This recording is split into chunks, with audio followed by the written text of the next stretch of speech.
Balai Jasa Konstruksi Wilayah 4 Makassar resmi menggelar acara gathering dan launching kompetisi tenaga kerja konstruksi se-Sulawesi tahun 2024 yang berlangsung secara hybrid di Hotel Novotel Makassar.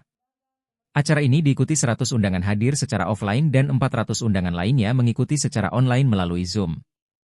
Peserta terdiri dari perguruan tinggi, SMK, OPD Suburusan Jasa Konstruksi se-Sulawesi, perusahaan BUMN dan non-BUMN, asosiasi profesi, LSP, serta asosiasi badan usaha.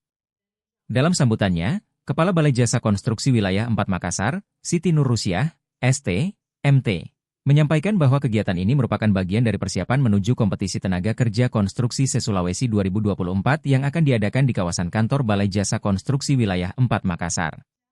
Kompetisi ini merupakan tahapan seleksi wilayah Sulawesi yang menjadi bagian dari rangkaian acara Konstruksi Indonesia, KI, 2024, sebuah agenda tahunan yang akan dipusatkan di Indonesia Convention Exhibition, ICE, BSD City pada 6 hingga 8 November 2024.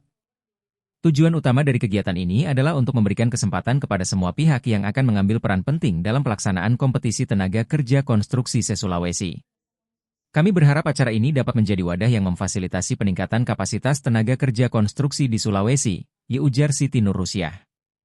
Kompetisi ini direncanakan akan dirangkaikan dengan sejumlah kegiatan pendukung, termasuk pameran konstruksi, uji sertifikasi TKK secara on-site, forum pembina jasa konstruksi, coaching klinik konstruksi, dan donor darah. Diharapkan ribuan masyarakat jasa konstruksi se-Sulawesi dapat berpartisipasi dalam kegiatan ini. Dengan adanya kompetisi dan berbagai kegiatan pendukung lainnya, diharapkan tenaga kerja konstruksi di Sulawesi dapat semakin siap dan kompeten menghadapi tantangan di sektor konstruksi, baik di tingkat lokal maupun nasional.